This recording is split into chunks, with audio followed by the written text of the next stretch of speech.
الرحمن الرحيم يا أيها الذين آمنوا لا تحرموا طيبات ما أحل الله لكم ولا تعتدوا إن الله لا يحب المعتدين وكلوا مما رزقكم الله حلالا طيبا واتقوا الله الذي أنتم به مؤمنون۔ ترجمہ: اے ایمان والو، اللہ نے تمہارے لیے جو پاکیزہ چیزیں حلال کی ہیں ان کو حرام نہ قرار دو اور حد سے تجاوز نہ کرو۔ یقین جانو کہ اللہ حد سے تجاوز کرنے والوں کو پسند نہیں کرتا۔ اور اللہ نے تمہیں جو رزق دیا ہے اس میں سے حلال پاکیزہ چیزیں کھاؤ، اور جس اللہ پر تم ایمان رکھتے ہو اس سے ڈرتے رہو۔ پچھلی آیات میں اللہ رب العزت نے یہود و نصارہ کے علماء کی تعریف کی تھی، اور اس تعریف میں 3 چیزیں ذکر کی تھی۔ ذالک بأن منہم قسیسین ورہبانا وانہم لا یستکبرون۔ پہلی چیز کہ وہ علماء ہیں، دوسری چیز ورہبانا، وہ دنیا سے بے رغبت ہیں، دنیا کی رغبت نہیں رکھتے، تیسری چیز وانہم لا یستکبرون کہ وہ تکبر بھی نہیں کرتے۔ اب اس آیت میں اسی حوالے سے اللہ رب العزت نے یہ بتایا کہ ترک دنیا کو چھوڑ دینا یہ کس حد تک جائز ہے، کہ ایک آدمی دنیا سے بالکل بے رغبت ہو جاتا ہے، تارک الدنیا ہو جاتا ہے، جس کو رہبانیت کہتے ہیں۔ آج کل کی اصطلاح میں آپ یہ سمجھ لیں جس طرح صوفیہ مشائخ ہوتے ہیں کہ وہ بالکل دنیا و ما فیہا سے بے رغبت ہو کر اور اللہ اللہ میں لگے رہتے ہیں۔ اس آیت میں اللہ رب العزت نے اس کی حد بیان کی ہے۔ حد کیا ہے؟ یا ایھا الذین آمنوا لا تحرموا طیبات ما احل اللہ لکم ولا تعتدوا۔ اے ایمان والو، اللہ نے تمہارے لیے جو چیزیں پاکیزہ کی ہیں، پاکیزہ حلال کی ہیں، ان کو حرام نہ دو، ان کو حرام نہ سمجھو۔ ولا تعتدوا، اور حد سے تجاوز نہ کرو۔ حد یہ مفسرین کہتے ہیں کہ کسی حلال چیز کا حرام سمجھ لینا، اس کے 3 صورتیں ہیں اس کی۔ ایک صورت تو یہ ہے کہ انسان کسی حلال چیز کو حرام سمجھنے کا اعتقاد رکھ لے، اپنا ذہن بنا لے کہ یہ چیز میرے اوپر حرام ہے، اپنا عقیدہ بنا لے، نظریہ بنا لے، کسی حلال چیز کو اپنے اوپر اعتقاداً حرام کر لے۔ ایک صورت یہ۔ دوسری صورت یہ کہ انسان اپنے قول سے کسی حلال چیز کو اپنے اوپر حرام کر لیتا ہے۔ مثال کے طور پر قسم کھا لیتا ہے کہ فلاں حلال چیز میں نہیں کھاؤں گا، یا فلاں حلال چیز میں اپنے اوپر حرام کرتا ہوں۔ زبان سے، قول سے کسی حلال چیز کو اپنے اوپر حرام کر دیتا ہے۔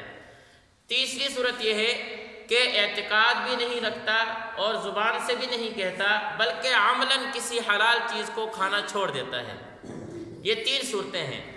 حکم یہ ہے کہ اگر کسی حلال چیز کے بارے میں حرام ہونے کا اعتقاد رکھے گا، نظریہ رکھے گا، تو یہ تو چونکہ اللہ رب العزت کے حکم کے خلاف ہے۔ اگر کسی حلال چیز کو حرام سمجھا تو وہ آدمی کافر ہو جائے گا۔ مثال کے طور پر میں کوئی مثال دیتا ہوں جو عموماً ہمارے معاشرے میں پائی جاتی ہے۔ جانور کے گوشت میں سے ایک حصہ ہے اوجڑی کا۔ اوجڑی کو بعض لوگ اتنا ناپسند کرتے ہیں کہ اس کے ذہن میں بھی اگر اس کے کھانے کی بات آ جائے نا تو بعضوں کی طبیعت خراب ہو جاتی ہے، اس کو پھینک دیتے ہیں۔ اب یہ حلال چیز ہے، جانور میں سے یہ چیز حلال ہے، لیکن اس کو یہ انسان سوچے کہ یہ حرام ہے، غلاظت کی جگہ ہے، اس کو کھانا ٹھیک نہیں ہے، اعتقاد رکھ لیتا ہے، تو اب حلال چیز کو اپنے لیے حرام سمجھ رہا ہے اعتقاداً، جبکہ قرآن نے، شریعت نے ہمیں یہ بتایا کہ وہ حلال ہے۔ یہ آدمی کافر ہے۔ دوسری صورت کہ آدمی قول سے اپنے اوپر کسی حلال چیز کو حرام کر لیتا ہے، قسم کھاتا ہے کہ قسم کھا کر کہتا ہے میں فلاں چیز نہیں کھاؤں گا، میں فلاں چیز نہیں پیوں گا، یا فلاں چیز میں استعمال نہیں کروں گا، یہ قول ہے۔ اگر وہ آدمی کسی حلال چیز کے قسم کھا کر اپنے اوپر حرام کر رہا ہے، اس کے بارے میں حکم یہ ہے کہ یہ آدمی گناہ گار ہے، اس نے غلط قسم کھائی ہے، یہ اپنی قسم توڑے اور قسم کا کفارہ ادا کرے۔ قسم کا کفارہ وہ آگے آ رہا ہے۔ تیسری صورت کا عملاً کسی حلال چیز کو اپنے پر حرام کر لیتا ہے کہ نظریہ بھی نہیں رکھتا، زبان سے بھی نہیں کہتا، کسی حلال چیز کا کھانا استعمال کرنا چھوڑ دیتا ہے۔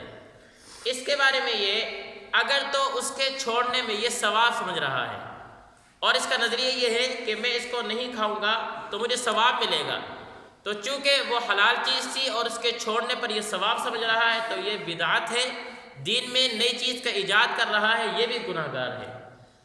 اور اگر ویسے اس نے چھوڑ دی ہے یا ڈاکٹروں نے منع کیا ہے، اس کو جسمانی طور پر نقصان دیتی ہے، اس نے علاج کے طور پر کسی حلال چیز کو چھوڑ دیا ہے، اس کے چھوڑنے میں کوئی حرج نہیں ہے۔